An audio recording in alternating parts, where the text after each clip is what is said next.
नमस्कार, मैं हूं आपके साथ एकता पोद्दार और आप देख रहे हैं मनोदय न्यूज़। आइए नज़र डालते हैं आज की ताज़ा खबरों पर। नमस्कार, मैं हूं आपके साथ एकता पोद्दार और आप देख रहे हैं मनोदय न्यूज़। इस वक्त मैं मौजूद हूं मीरा भाईंदर के महानगर पालिका में। यहाँ के पूर्व आमदार नरेंद्र मेहता जी ने एक प्रेस कॉन्फ्रेंस रखा था। आइए जानते हैं वो किन किन चीज़ों पे उन्होंने मुद्दा उठाया है और किन किन चीज़ों पे उन्होंने चर्चा की है। मीरा भाईंदर में जितने रोड बने लोगों ने हमेशा सपोर्ट किया, हम बनाते गए, लोग बाद में टीडीआर या कॉम्पनसेट लेते रहते इसी तरह चल, लेकिन ये जानबूझ के आधार लेके आज दुख की बात है 250 करोड़ रुपए जेसल पार्क घोड़बंदर रोड का, 120 करोड़ रुपए के आसपास सुभाष चंद्र बोस मैदान से उत्तन तक का पैसा रिटर्न ले लिया। तो शहर में डेवलपमेंट कैसे करे? दिया तो कुछ भी नहीं, इन 2.5 सालों के अंदर दिया कुछ भी नहीं, जो सैंक्शन था वो भी रद्द। ये कौन सी नीति है? ऐसा कौन सा मीरा भाईंदर वाले ने अन्याय किया है कि गुनाह किया है कि उनके तुम रास्ते पे रास्ते काम कैंसिल पे कैंसिल करते जा रहे हो? तो ये हमें दुख है कि इस तरह से ये निर्णय सरकार लेते जा रही है और हमारे विधायक दोनों ही सक्षम रहे कि ये पैसा रोकने के लिए लाना नहीं था, लाया नहीं, आपने छोड़िए। इस सरकार ने खाली अभी तक में अगर कोई मान्यता दी है किसी पैसे के लिए तो बाला साहेब ठाकरे स्मारक के लिए खाली एक उन्होंने लेटर दिया कि हम पैसा देंगे। दूसरा बीएससीपी योजना, वो भी लोन देवेंद्र फडणवीस साहब वो भी पैसा नहीं चुका रहे हमें। तो तीसरा विषय आज का है कि सरनाइक साहब यहाँ पे जब भी आते सबसे पहले 10 लोग लेके कमिश्नर के कैबिन में जाते, वहाँ पे अपना जो भी फोटो वोटो खिंचवाते, काम को लेके चले जाते, फिर नीचे आते प्रेस कॉन्फ्रेंस लेते, एक अधिकारी और एक पॉलिटिशियन, दो के बारे में गलत बातें बोल के चले जाती हैं। अब पहली बार आए थे तो वहाँ कहा था कि मीरा भाईंदर में 1500 कनेक्शन है। तो ये कमिश्नर साहब और ये सरकार, ये दोनों ही विधायक असक्षम है क्या वो 1500 कनेक्शन निकालने के लिए? जब सभागृह में हमने विषय लिया तो कमिश्नर ने कहा कि कुछ भी ऐसा नहीं है, 5-50 कनेक्शन हो गए। इतना बड़ा शहर है तो 5-50 कनेक्शन हो रहेंगे, वो भी कमिश्नर ने रेगुलेट करने चाहिए या कार्रवाई करनी चाहिए। लेकिन 1500 कनेक्शन झूठा बोल के चले जाते।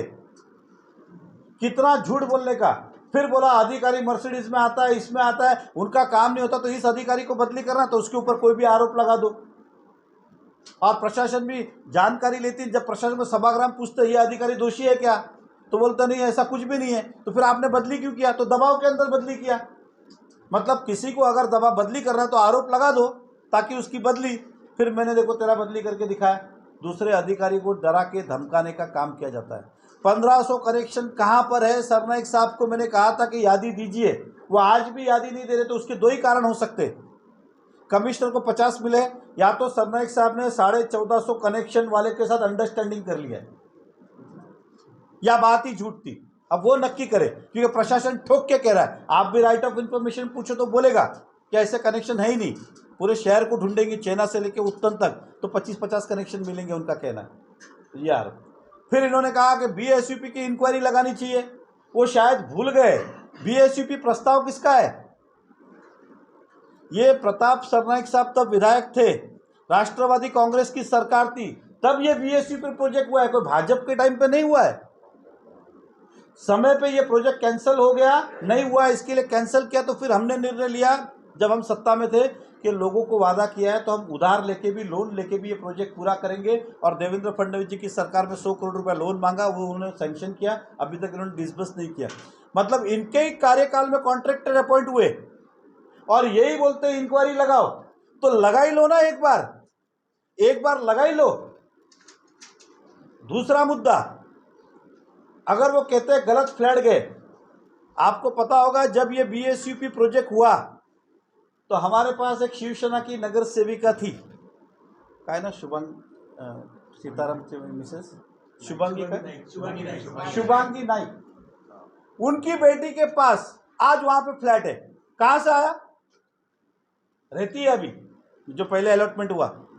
तो उनकी चिंतन करें। मैं पूछ रहा हूं, तब प्रताप सरनाइक जी विधायक थे, हम सरकार में भी नहीं थे, तो आपके शिवसेना के नगर सेविका की लड़की के पास, आप भी जानते हो, फ्लैट कहां से आ सकता है?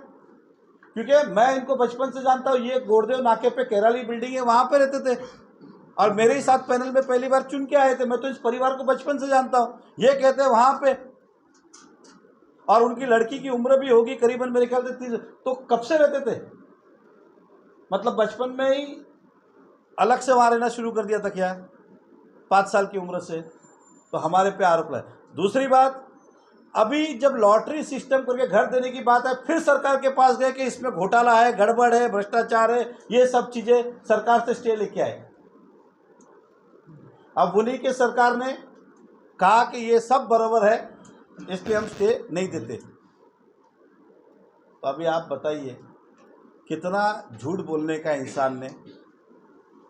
उनको अगर कुछ गलत फहमी है तो उनका हक बनता है। मैं भी चाहता हूँ प्रशासन से पूछे, सवाल जवाब करे, जानकारी ले, लेकिन पब्लिक में आके आरोप करके चले जाना विदाउट प्रूफ, ये गलत है। बीएसयूपी योजना में आपको लगता है कुछ गलत हुआ है, सही हुआ है तो आप जानकारी लीजिए, सरकार आपकी जो करना है करिए ना। लेकिन आप पब्लिकली आते आरोप लगाते, आपने कहा ड्रॉ में गड़बड़ है, अभी आप इसी सरकार बोलती है नहीं सब बराबर है। पहले करेक्शन का हुआ, इसका हुआ, और जिसके अंदर हुआ है, मैंने कहा एम्बुलेंस का 50-50 लाख रुपया भाड़ा दिया, उस पर आज तक नहीं बोलते। मैंने कहा तंबू का 8 करोड़ रुपया 12 करोड़ रुपये दिया, आज तक नहीं बोलते। जो थोक के बोलते और पेपर पे, उस पर आज तक नहीं बोलते, और ये इसकी बात करते। अभी अभी इस नगर पालिका के अंदर शिवसेना के एक कॉन्ट्रैक्टर ने कॉन्ट्रैक्ट लिया इंजीनियर का।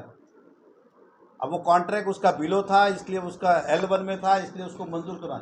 लेकिन उस कॉन्ट्रैक्टर ने क्या किया, एक एक आदमी से, मतलब नए आए उससे 4 लाख, इलीगल विभाग में काम करता है अतिक्रमण में 3 लाख, और जो नॉर्मल डिपार्टमेंट में करता है 1.5 लाख, ऐसे पैसे की डिमांड की। पहला उन्होंने ऑर्डर लिया, कहा कि हम सबको निकालते, नए आदमी लेके आएंगे। लेकिन जब पॉलिटिकल पार्टी ने कहा कि यहाँ के स्थानिक लोग हैं उनको काम करे दो, सभी पार्टी की इच्छा थी कि ये लोग करें, लेकिन पैसे लेके। ये पहली बार इस कॉरपोरेशन के इतिहास में हुआ है कि शिवसेना का कॉन्ट्रैक्टर एक थाना से आया, यहाँ पे काम लिया और इस तरह से पैसे उन्होंने लिए। आप इंजीनियर का आपको भी थोड़ी बहुत जानकारी होगी, कोई मुंह पे बोले नहीं बोले और बात, क्योंकि सारे इंजीनियर हमारे पास आके गए। तो इस तरह का ये कामकाज चालू है। अब ये इंजीनियर पे कोई कुछ बोलता नहीं है, क्यों नहीं, जहाँ है वहाँ नहीं बोलते और आके झूठ बोलना। तो आज के मूल विषय थे कि हाउस टैक्स के लिए इन्होंने फिर से राजनीति करने का और जनता को गुमराह करने का कि नगर पालिका इनकी ये करते थी। हालांकि ये काम नगर पालिका के पास नहीं, महाराष्ट्र सरकार के पास है। महाराष्ट्र सरकार वैसे भी कर सकती है, लेकिन हमारा ठहराव चाहिए तो हम ठहराव भी दे रहे हैं अभी। नंबर 3, बीएसयूपी योजना के अंदर कुछ भी नहीं निकला, खाली आरोप करके गए। नंबर 4, जो मैंने कहा कि पानी के बारे में हमारे पे आरोप लगा के गए, एक भी आरोप सिद्ध नहीं हुआ है। और उनका एक स्टाइल हमेशा रहा है, पहला कमिश्नर को जाना, वहाँ पे चिल्ला के बात करना, प्रेस कॉन्फ्रेंस आना, एक अधिकारी और एक पॉलिटिकल, 2 आदमी पे आरोप लगा के चले जाना, इस तरह के। आज इस कॉरपोरेशन में देखेंगे तो अधिकतर ठेकेदार जो है वो थाना के। कहाँ से आते हैं ठेकेदार? मैं कोई ठेकेदार L1 भरा होगा आएगा, लेकिन ऐसे ऐसे देखा है, जो मुझे पता चला है कि जो यहाँ करेगा उसका रिजेक्ट और उनका होगा वो सिलेक्ट। तो आप सबसे यही कहना था कि जनता तक ये पहुँचाइए, और जो हमारा पैसा वापस सरकार ने लिया। मेरा सबसे बड़ा आज का जो विषय है कि MMRDA ने दिया तो कुछ नहीं, लेकिन रोड कैंसिल करके चले गए। ये नुकसान कैसे भरेंगे हम? और रकम छोटी मोटी नहीं है, 500 करोड़ के आसपास की रकम है जो वापस लेके गई। दिया कुछ भी नहीं। कोविड के नाम का जो पैसा देने का था वो भी अभी तक पूरा नहीं दिया। ये तंबू माड़ा या MMRDA करे हुए थे, वो पैसा भी नहीं दिया, यहाँ से फंड दे दिया उनको, जबकि हालांकि उन्होंने कहा था उनको पैसा देना चाहिए था। लेकिन ये हमारे नगर पालिका से उनका भुगतान भी हो गया, जो तंबू कभी खुला ही नहीं, ठीक है, मैं उस पर जाता, लेकिन पैसा जिसको देना था उसको देना चाहिए। हमारे कॉरपोरेशन के कमिश्नर साहब ने उनका पेमेंट कर दिया। तो उन्होंने किया है तो स्वाभाविक किसी न किसी के बोलने पे किया है, किसी न किसी के दबाव में किया है। तो बस जनता से यही कहना है आपके माध्यम से, इस सरकार ने हमारा दिया हुआ भी वापस, दिया तो कुछ नहीं, जो आया था वो भी वापस लेके जा रही है। टैक्स के नाम पे राजनीति कर रही है आपके साथ, और वाकई में सच है। तो मैंने कहा कि वो करके लेके आए, और जितने आरोप हमारे पे लगाते जा रहे हैं एक एक करके सब खारिज होते जा रहे हैं। धन्यवाद साहेब. एक प्रश्न याच्यामध्ये की तुम्ही हाऊस टॅक्सचा जो विषय घेतलेला आहे, तर याच्यामध्ये हाऊस टॅक्स जर 500 फुटापर्यंत जर माफ करायचे झाले तर शहरातील 75% सदनिकांना तुम्हाला कर माफ करावं लागेल. बरोबर. आणि जर आपला आता 220 कोटीचं उद्दिष्ट आहे, बरोबर, 75% मालमत्ता जर कर माफ झाला तर जवळपास 150 ते 250 कोटी रुपयाचं महापालिकेचं आर्थिक नुकसान होणार आहे. बरोबर. तर महापालिका हे नुकसान कसं भरून काढणार याची काही योजना आपल्याकडे आहे का? नाही, आम्ही ठराव करताना आमचं स्पष्ट ठराव आहे. आम्ही एवढी माफी देतोय. महापालिका आमची छोटी आहे म्हणून सरकारने तेवढा आम्हाला पैसे भरून द्यायचे. या अटीशर्ती आमचं, कारण की शेवटी महापालिकेला ज्याला हा माफी होईल त्याला सरकारने त्याचं हातभार घेतलंच पाहिजे. आणि काय मेहरबानी पण करत नाही आहे, कारण की अंदाजित 500 कोटी रुपये वार्षिक आपण स्टॅम्प ड्युटीच्या माध्यमातून मीरा भाईंदरच्या माध्यमातून महाराष्ट्र सरकारला जात आहे. त्यातलं 150-200 कोटी दिलं तर काय मोठा हानी होणार नाही. दुसरा विषय साहेब असा आहे की एक लास्ट क्वेश्चन आहे ना, जे रस्त्यांचं आता तुम्ही म्हणालात दहिसर लिंक जो आहे, माझ्या माहितीप्रमाणे जसं डीपी मध्ये करेक्शनचा विषय अजून प्रलंबित आहे, त्याप्रमाणे कांदळवन इथे असल्यामुळे पर्यावरणाच्या विभागाची पण परमिशन अजून अद्याप बाकी आहे. गेली अधिक माझ्या माहिती मी पण फॉलोअप करतो, 4 ते 5 वर्ष झाली या गोष्टीला, त्याची पण परमिशन अद्याप मिळाली नाहीये. अशा परिस्थितीत ह्यांनी नाही, घोषित झालं? बघा असं आहे की पहिला आम्ही जो रोड प्रस्ताव मंजूर केला तर आमचा पाठपुरावा होता. ते काही सॉल्ट पेनची जमीन आहे, काही तर राधास्वामीची आहे, काही इतर आहे. आम्ही त्यासाठी लागलेलो. आणि नंतर सरकार आल्यानंतर तो डीपीचा विषय आला. आता जिथपण 37 फायनल होत नाही तिथपण तुम्ही त्याच्यावर पुढील कारवाई करू शकत नाही ना, सो मोठं करू शकत नाही. तर 37 सरकारने मान्य करायला मॅक्झिमम किती दिवस लागतात, तर 2 महिने लागतात. कधी पाठवलंय आपण 37 साठी? आपण मला नक्की नाही आठवत, पण कमीत कमी मला वाटते 7-8 महिने तरी नक्की झाले. हे सेकंड वेव्हच्या अगोदरची गोष्ट, एवढं मला माहिती 1 वर्ष झालं किमान, मला लक्षात नाही, पण 7-8 महिने तर नक्की किमान 1 वर्ष झाला असेल. मालमत्ता करापर्यंत तुमचं म्हणणं असेल की स्टॅम्प ड्युटीच्या माध्यमातून आपल्या शहरात 500 रुपये जर सरकारला मिळत असेल तर मग मला एक सांगायचं, गीताजी किंवा प्रताप सरने यांनी जी मागणी केलेली आहे की माफी द्या, ते बिघडलं कुठं? हा, चुकीचं. अरे मी ते बोलतोय, सरकार त्यांनी तिकडेच GR करून आणून आम्हाला दिला असतं ना. आमची गरज कुठे आहे? आणि तिसरी गोष्ट मी सांगितलं की दरवेळी त्यांना रस्ता बनवायचा असतो तर पत्र आयुक्ताला देतात. काही काम असेल तर आयुक्ताकडे, मग महापौरकडेच द्या ना. तुम्हाला वाटते महापौरच करू शकते ना? महापालिकेचे पत्र फॉरवर्ड केलं तो एक ऐका, करता येईल. मी तसं नाही बोलत. त्यांनाही हे चांगलं माहिती आहे. हा पत्र मी आयुक्ताला दिलं असतं, आयुक्ताने फेटाळलं असतं.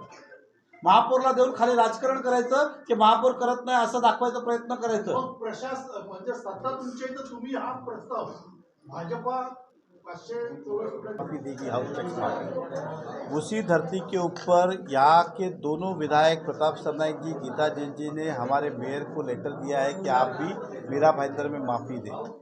ये राजनीति कर रहे हैं क्योंकि ये माफ़ करने का अधिकार केवल और केवल महाराष्ट्र सरकार का है. और फिर भी मैं इनकी भावनाओं की कदर करता हूँ. हम अपनी तरफ से बॉडी में रिजोल्यूशन सेंक्शन करके कमिश्नर साहब को देंगे. ये खाली इतना करें कि कमिश्नर साहब उसको कैंसलेशन के लिए ना भेजें, मंजूर के लिए भेजें. और दोनों विधायक की सरकार है, इसलिए दोनों विधायक अपने माननीय मुख्यमंत्री जी और पालक मंत्री एकनाथ शिंदे थाना के ही है, इनके नज़दीक में, इनसे ही हमारा प्रस्ताव मंजूर करा के लावे, ऐसी अपेक्षा है. लेकिन जिस तरह से इनकी रणनीति और ये चल रही है वो केवल राजनीति करने की है. क्योंकि ये चाहती तो सरकार सो मोटो भी मीरा भाईंदर का भी, जिस तरह से मुंबई किया है, मीरा भाईंदर भी माफ़ कर सकती थी, लेकिन इन्होंने जानबूझ के नहीं किया. खाली चुनाव मुंबई में है इसलिए हमारे उनको टैक्स में मीरा भाईंदर वालों के साथ और मुंबई के साथ भेदभाव इन्होंने किया हुआ है. मीरा भाईंदर को वंचित रखा है और हम इसकी निंदा करते हैं. और सरकार से ठराव के माध्यम से हम अपील करने वाले कि मीरा भाईंदर का भी हाउस टैक्स माफ़ किया जाए और दोनों विधायक जाके अपने मुख्यमंत्री से इसको मंजूर करा के लाए. दूसरा दूसरा मुद्दा ये कि हमारे विधायक महोदय जब भी प्रताप सरनाईक जी मीरा भाईंदर में आते हैं, उनकी सोच अच्छी हो सकती है, वो शायद अच्छा करने का, लेकिन वो बिगर देखे बिगर सोचे समझे कुछ भी आरोप करके चले जाते हैं. उनका एक कॉमन स्टाइल रहा है. मीरा भाईंदर में अगर आप देखेंगे तो उन्होंने आज तक एक सिंगल काम नहीं किया है. वो जब भी आते हैं 2-3 चीज़ों को लेके आते हैं. बाला साहब जी का स्मारक, शिवशाही, ये 2-3 मुद्दे छोड़ के शहर के हित का कभी नहीं लाते, खाली आरोप करके जाते. पिछली बार आए थे तो कहा कि BSUP में बहुत बड़ा घोटाला है, इसकी जांच होनी चाहिए. अब इसी सरकार ने हाल ही में एक रिप्लाई कॉरपोरेशन को दिया. उनके कहने पे सरकार ने स्टे के लिए रुका दिया था काम, और उनकी सरकार ने कहा कि जो आरोप लगाए वो खोटे हैं और इसके अंदर सही तरीके से काम हुआ है. तो सरनाईक साहब, आप ही की सरकार ने अब कह दिया है, तो किस तरह के आरोप जब आप लगाए तो पूरी जानकारी लेके लगाए, यही आपसे विनती है। जनता को गुमराह ना करें। आपके कारण बीएसयूपी में रहने वाले लोग 2-3 महीना लेट हो गए और महानगर पालिका ने 3 महीने का भाड़ा दिया उनका, तो आपके कारण फायदा तो नहीं हुआ, लेकिन कम से कम 30-40 लाख रुपए और नुकसान में चले गए, क्योंकि 3 महीने पहले अगर इनको घर मिल जाता तो हमारा भाड़ा देना बच जाता। आपने गलत शिकायत करके गुमराह करके स्टे लाए और उसके कारण ये हमें भुगतना पड़ा। पुतन वाला जो रोड है सर, अभी सर रोड वाला मुद्दा, पुतन वाला जो रोड है, रोड वाला हाल ही में मैंने ट्वीट पे पढ़ा कि आदरणीय प्रताप सरनाईक जी आदित्य ठाकरे जी को मिले थे मीरा भाईंदर के लिंक रोड, मतलब दहिसर भाईंदर वेस्ट से दहिसर लिंक रोड बनाना राधा स्वामी सत्संग से लेके। आदित्य ठाकरे जी ने ट्वीट किया था कि ये अच्छा काम है, हम करेंगे। इसका कुछ काम जो है मीरा भाईंदर म्यूनसिपल कॉरपोरेशन करेगी, कुछ पार्ट जो है बॉम्बे कॉरपोरेशन करेगी। लेकिन आपको बता दूं, ये ना बॉम्बे को करने की ज़रूरत है ना मीरा भाईंदर को। 2018 में देवेंद्र फडणवीस जी की जब सरकार थी तब मैं ही इस रोड को मंजूर करा के एमएमआरडीए के अंदर 350 करोड़ का ये रोड ऑलरेडी सैंक्शन है, और उस समय का लेटर भी हमारे पास है जो उन्होंने कहा है कि मीरा भाईंदर को हम 5 करोड़ रुपए एडवांस भी देते हैं इसका डीपीआर तैयार करने के लिए। आदित्य ठाकरे जी शायद नए हैं, इसलिए उनको जूनी मीरा भाईंदर की जानकारी सरकार बनने के पहले, लेकिन प्रताप सरनाईक जी तो समझदार थे ना, वो तो 15, क्या उनको नहीं पता कि ऑलरेडी रोड सैंक्शन है? वो आप नया कौन सा सैंक्शन करके ला रहे? मतलब एक ही काम 2 बार होने वाला है क्या? और क्यों मुंबई करे और क्यों महापालिका खर्चा करे? एमएमआरडी के ऑलरेडी प्रस्ताव मंजूर है, पैसा भी देने को तैयार है, खर्च भी करने को तैयार है। तो आपने वो करना चाहिए था, वो नहीं करके वापस से आप दिखा रहे कि रोड हम कर रहे। ये भी आप जनता को गुमराह कर रहे। हमारे किए हुए काम को आप दिखा के एक वापस जा के कर रहे हो, ये गलत है। आपको करना है तो कुछ नया करिए और उसके अंदर मीरा भाईंदर शहर का भला होगा। यही किए हुए काम को गलत तरीके से अप्रोच मत करिए। मेहता जी 500 करोड़ का जो रद्द हुआ है 500 करोड़, उसके बारे में क्या? तीसरे मुद्दे पर हाल ही में आपको 2018 में मीरा भाईंदर के अंदर जब भाजपा की सरकार थी तब मैंने मीरा भाईंदर के नाते जो महत्व के थे, एक जेसलपाक गोडबंदर लिंक रोड और एक दूसरा Dahisar Bhayandar link road Bhayandar west से, और तीसरा सुभाष चंद्र बोस मैदान से राई मोरवा मुर्दा होते हुए उत्तर तक 3 सीमेंट रोड 2018 में सैंक्शन हुए। उसमें से पाटली काम जो जेसलपाक का शुरू हो गया, पाटली काम राई मोरवा मुर्दा का शुरू भी हो गया था कुछ काम। हाल ही में सरकार का लेटर आया है कि दोनों काम ये रद्द कर रही है और बंद कर रही है। अब ये अधूरे हुए काम इसको पूरा कौन करेगा? हमारे कॉरपोरेशन के पास इतना पैसा नहीं है कि हम इस कॉरपोरेशन के फंड से दोनों रोड पूरा करें। तो ये सरकार का काम था कि और नया काम दे, नया तो नहीं दिया, उल्टा था उसको भी बंद करके हमारा आया हुआ पैसा वापस लेके जा रहे। ये मीरा भाईंदर के ऊपर दोहरी नीति हमें समझ में नहीं आई, और हमारे दोनों विधायक का कर्तव्य बनता है जाके सरकार से लड़े और इस तरह का जो पैसा नया मत करो, क्योंकि हम मानते हैं आपसे होने वाला भी नहीं, आप देने वाले भी नहीं, लेकिन जुना था उसको तो करिए, रहने दीजिए। आप मेरा गुस्सा जनता पे क्यों निकाल रहे हो? मैंने सैंक्शन किया इसलिए उसको रद्द कराने का, लेकिन मैं अपने घर के लिए थोड़ी शहर के लिए कर रहा था। दहिसर लिंक रोड पे क्या मैं अकेला जाने वाला हूँ क्या? उत्तर राई मोरवा मुर्दा मैं अकेला जाऊंगा क्या? जेसलपाक गोडबंदर लिंक रोड, तो मेरा गुस्सा ये दोनों विधायक रोड कैंसिल करके निकाल रहे, ये उचित नहीं है ना। और उनका अगर कहना मुझे, तो फिर जनता पे किस बात का गुस्सा निकाल रहे हो? जनता ने तो आपको चुन के दिया है, आपका कर्तव्य बनता है, फर्ज बनता है। हम राजनीति लड़ाई लड़ते रहेंगे, लेकिन जनता को तो वेटेज मत रखिए। और इस तरह का काम इस सरकार ने किया, और हाल ही में लेटर मिला कॉरपोरेशन को कि रास्ता हम रद्द कर रहे हैं। इसके लिए हम अपनी तरफ से फिर सरकार से निवेदन करेंगे कि सरकार इसको सहानुभूतिपूर्वक ले और जो अधूरे काम है उसको पूरा करने दे। भले नया आप मत दो, नया आपसे बहुत कुछ उम्मीद थी कि आप आओगे तो मिलेगा, लेकिन नहीं मिला वो और बात है। तो हमारे एक तो दहिसर लिंक रोड क्या कर रहे पता नहीं, और ये जो दिए हुए पैसे थे वो भी वापस लेके गए, ये जनता को मैं बताना चाहता हूँ। विधायक प्रताप सरनाईक क्या नेताओं को, मंत्रियों को मिसगाइड करते, ऐसा आरोप है आपका? नहीं, एक मुद्दा नहीं, मैं मिसगाइड बोलने से ये बोलूँगा कि उन्हें वो यहाँ पे डिटेल जानकारी लेते नहीं है, घाई में जाते हैं, उन्हें हकीकत पता नहीं होता है, खाली लेटर देते, फोटो खिंचवाते, प्रेस वाले को देते, उसके आगे क्या? पानी का भी ऐसे ही होता ना, मीटिंग लेते, ये करते वो करते, आगे का क्या? कुछ भी नहीं। बीएसयूपी योजना का देखिए आप, या फिर क्या बोलते हैं वो 1500 कनेक्शन का आरोप लगाया, आपने आरोप लगाया ना, तो आप जाके कमिश्नर कैबिनेट में बैठिए, 1500 कनेक्शन किसने किया उसको सजा दीजिए, गुना दाखिल कीजिए। तो कुछ भी नहीं, कमिश्नर बोलता है ऐसा कुछ भी नहीं, ये बोलते 1500, हम क्या बोलते जान दीजिए, हम शायद विरोधक है इसलिए कुछ बोलते होंगे, लेकिन उनका ही प्रशासन, उनकी सरकार, उनका ही कमिश्नर बोलता है कि ऐसा कुछ भी नहीं है। दे रहे हैं क्या? दूसरा कि आपको कोविड में जो आपने लगभग 150 करोड़ रुपए खर्चा किया है सरकार से, अभी आपको 120 करोड़ से ऊपर आना बाकी है, ठीक है। आपका स्टैंप ड्यूटी का क्या रहा है वो आपको भी मालूम है। तो ऐसा नहीं लग रहा है कि स्टेट गवर्नमेंट से तो पैसा आने वाला नहीं है, हम प्रस्ताव पास करके अपना छूटा होता, कहीं आप भी तो राजनीति नहीं करें। नहीं, मैंने क्या कहा, देखिए 500 फुट का as a being a local सत्ताधारी बोलिए, पॉलिटिशियन बोलिए, मुझे भी लगता है कि मेरे शहरवासियों को 500 फुट का टैक्स माफ़ होना चाहिए। मैंने ये कहा हम अपना ठहराव करके गवर्नमेंट को भेजेंगे, ये माफ़ी दो और इतनी भरपाई करो। अब सरकार ने इसके अंदर जिस तरह से मुंबई का विचार किया वैसी तरह से वीरा भाईंदर का विचार करना चाहिए, भेदभाव नहीं करना चाहिए और मंजूर करना चाहिए। मेरा सिंपल ये है, इस पर राजनीति का है। अब मैं मांगू नहीं तो भी तकलीफ, मांगू तो भी तकलीफ, ऐसा तो नहीं हो सकता है। लेना वही नहीं दे रहे हैं। मैंने क्या कहा, देखिए मेरा लेना है इसका मतलब कल से सरकार के पास कुछ मांगने का ही नहीं गया। हमारा 500 करोड़ लेके जाएंगे तो लेके जाएंगे, वापस लाने का नहीं गया। तो मैं अपनी कोशिश पूरी रखूंगा। अब वो नहीं देंगे, उनकी सरकार है, उनका विषय, लेकिन हम रुकेंगे थोड़ी, हम अपना काम करते रहेंगे। चलो